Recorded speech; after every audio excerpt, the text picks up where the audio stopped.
नमस्कार,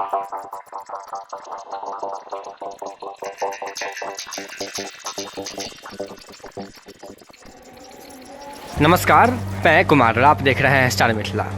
झंझारपुर लोखा बाजार रेलखंड पर रेल आमान परिवर्तन का कार्य चल रहा है 6 सालों से। दुर्भाग्य की बात यह है, जो हमारे क्षेत्र के जो सांसद हैं और विधायक हैं वो इस प्रकार से सोए हुए हैं कुंभकर्णीय नींद में, जिन्हें जगाना शायद संभव नहीं है आज के लोगों से। मैं अभी अंधराठाढ़ी स्टेशन पर हूँ, जो आप देख रहे हैं स्क्रीन पर। भवन तैयार है, बिल्डिंग जो है वो बिल्कुल तैयार है, लेकिन ये बिल्कुल उसी प्रकार से ये स्टेशन, ये भवन, ये परिसर अनाथ हो चुका है, जिस प्रकार से किसी बच्चे के ऊपर से माता पिता का जो है वो हाथ हट जाता है। मैं ऐसा इसलिए कह रहा चूँकि आप देख सकते हैं ये जो प्लेटफॉर्म है, ट्रैक लगी नहीं है अभी, ये सुनी एक मैदान सी है, पड़ी हुई है। और ये भवन है जो अंधराठाढ़ी का भवन तैयार किया गया, स्टेशन भवन, विश्रामालय, प्रतीक्षालय, वो सब सारी चीज़ें हैं और जितनी व्यवस्थाएं होनी चाहिए लगभग सारी तैयार है। ये पुरानी वाली भवन थी जहां ट्रेनें पहले चला करती थी, उस आगे में नई वाली भवन तैयार हुई है और देख सकते हैं आप जो सारा काम रुका हुआ है, जहाँ तहाँ सारा काम रुका हुआ है। अगर आप हमारा पुराना वीडियो इस जगह का नहीं देख पाए हैं तो आप लगभग 5 महीने पहले हमारे प्लेलिस्ट में जाकर के उस वीडियो को देख सकते हैं। 5 महीने पहले की भी यही स्थिति थी और लगभग आज की भी यही स्थिति है। और यही नहीं, हाँ, दूसरी बात, एक चीज़ ज़रूर बदली है यहाँ पर, और वो क्या बदली है वो आप जो है वो इस वॉल पे देख सकते हैं। ये जो वॉल है, जो वाइट सीमेंट से इसको तैयार किया गया है, काफ़ी अच्छे से सजाया गया है, आप उसको देख सकते हैं। उस दीवार को खास करके देख सकते हैं, जो यहाँ के जो गणमान्य लोग हैं वो किस प्रकार से एक नया स्वरूप दे रहे हैं। ये गाना काफ़ी ट्रेंडिंग में चला हुआ था, अगर आप पढ़ सकते हैं तो आप पढ़ लीजिए।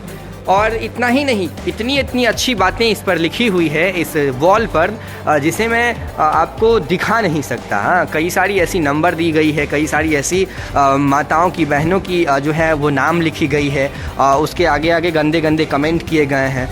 ये इस प्रकार से यहाँ का स्टेशन भवन है अभी वर्तमान में। खुशियाँ मनानी चाहिए हमें, ये आप देख सकते हैं, है ना। और कई सारी चीज़ें हैं जो मैं आपको दिखा नहीं सकता स्क्रीन पर।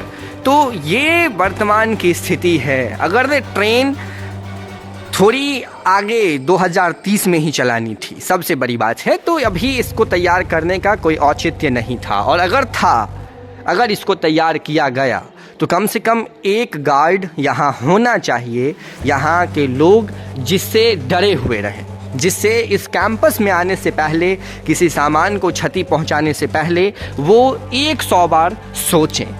अभी ये प्लेटफॉर्म पूर्ण रूप से सुन्ना सपाटा सा लग रहा है, कहीं कोई नहीं है।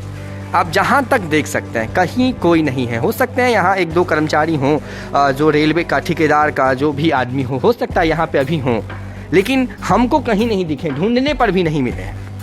और ऐसे में इतना सारा सामान जो है वो बिखरा पड़ा हुआ है। सबसे बड़ी बात है, चोरी भी हो सकती है या क्षति भी पहुंचाया जा सकता है। और ये देख सकते हैं, ये सब टूटा है, ये सब पहले बन करके तैयार है, अभी टूट चुका है। और जब ये फिर ट्रैक लगेगी, CRS का इंस्पेक्शन का तिथि आएगा, तब ये सारी चीज़ें, सारा खर्च एक बार फिर से किया जाएगा, लाखों करोड़ों रुपए फिर से इस पर उड़ेल दी जाएगी। लगातार इसको डेंटिंग पेंटिंग किया जाएगा, एकदम चकाचक बना दिया जाएगा उस समय में जा करके। तो क्या फ़ायदा अभी इन जगह को इस प्रकार से एक अच्छा स्वरूप दे करके? शायद मेरे हिसाब से कोई फ़ायदा नहीं है। बेहतर होता ट्रैक आती और साथ में साथ सारा काम होता रहता, कोई ना कोई यहाँ पे कर्मचारी रहता, गार्ड रहता, सारी चीज़ों की देख रेख होती, सारी जो वर्क है उसे ससमय पूर्ण किया जाता। अभी वर्तमान में इस जगह पर खास करके 2024 के मार्च में ट्रेन आने की उम्मीद है। 2024 का जो मार्च महीना होगा उस वक्त यहाँ ट्रेन आने की उम्मीद है। 2025 में लोखा बाज़ार पहुँचने की उम्मीद है। तो ये हमारे द्वारा जो चुने गए सांसद हैं और विधायक हैं, ये उनकी आशीर्वाद है और उनके प्रसाद स्वरूप हम लोग ये चीज़ अभी पा रहे हैं। शायद अगर वो नहीं होते तो शायद 2025 क्या 2030 में भी इस क्षेत्र के लोग ट्रेन नहीं देख पाते। तो वर्तमान की अंधराठाड़ी की यही स्थिति है। ट्रैक लगी नहीं हुई है, महरेल के आगे कहीं भी ट्रैक नहीं लगी हुई है। लगभग मैं चंदेश्वर स्थान से लेकर के और अंधराठाड़ी जो ये दूरी है, मैं जहाँ ट्रैक लगनी है उसी जगह होकर के आया हूँ, लेकिन मुझे कहीं भी ट्रैक नहीं दिखी है, कहीं भी स्लीपर नहीं दिखी है। सारा का सारा ऐसा ही सुनना पड़ा हुआ है। जुड़े रहें स्टार मिथिला से, मैं बहुत जल्द अगली वीडियो के साथ हाजिर होऊंगा जो अपने क्षेत्र मिथिला से होगा। धन्यवाद, आप देख रहे थे स्टार मिथिला।